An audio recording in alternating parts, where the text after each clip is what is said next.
It's time for this week's parting shots.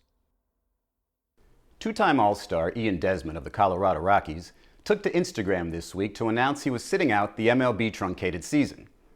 And it was just about the least interesting nugget in a thoughtful post that called for a culture change in baseball. Desmond wrote that after watching George Floyd's murder, he couldn't internalize matters anymore. He wrote about being biracial and the challenges of it. He wrote about visiting his old Little League fields, and among the memories were a group of his teammates chanting "White Power" before games, with two black teammates always watching in stunned silence.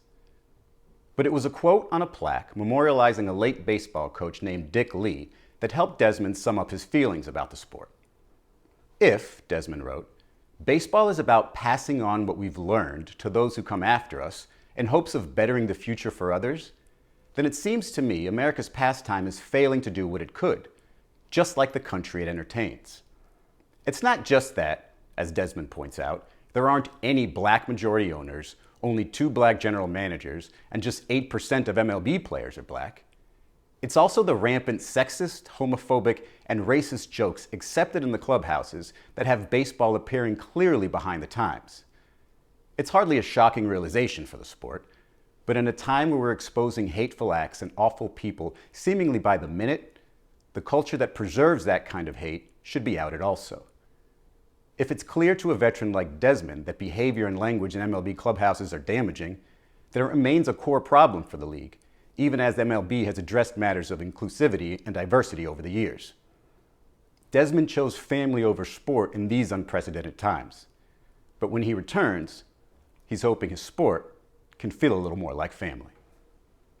So this week, Ron Rivera was asked about changing the controversial nickname of the pro football team in Washington, the team that happened to hire him as head coach during the offseason.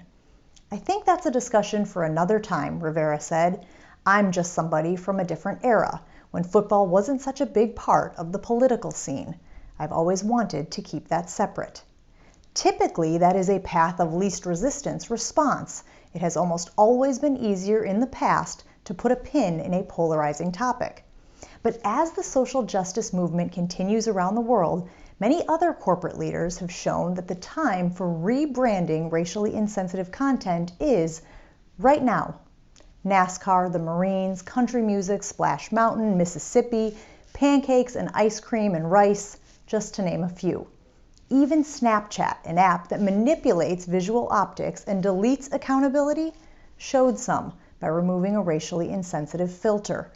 Companies are recognizing their own culpability, while the Washington racial slurs refuse. Look, I get it. It would be difficult to openly oppose your boss just 6 months on the job. I get that demanding a new name might seem performative right now. But you could argue that people, even those who strongly oppose cancel culture, given the circumstances, would also get it.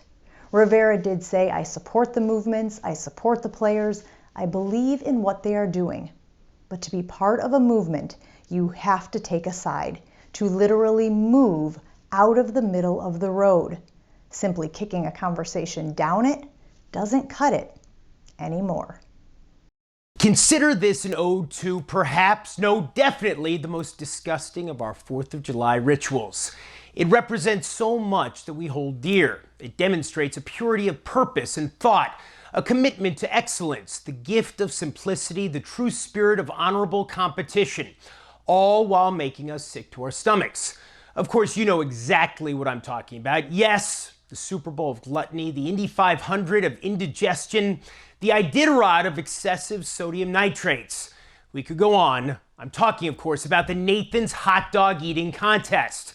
Watching it, we are overcome both by waves of nausea and the dreaded, undeniable realization that evolution is a false construct.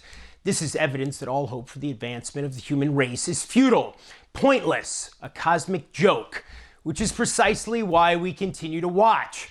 Who could turn away from this, or this, or this?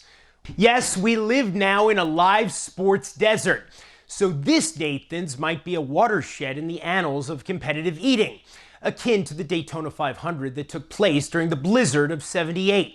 You can look it up. And to make this grand event even grander, we can now thank the states of New Jersey, Colorado, and New Hampshire, which have all authorized legal wagering on this year's competition. I've got Chestnut, incidentally, who's going for 13 in a row, as in 13 original states. The over-under, 72.5 dogs consumed by the male winner. Take the over. It would be un-American to bet the under. Thank you for watching ESPN on YouTube. For live streaming sports and premium content, subscribe to ESPN+.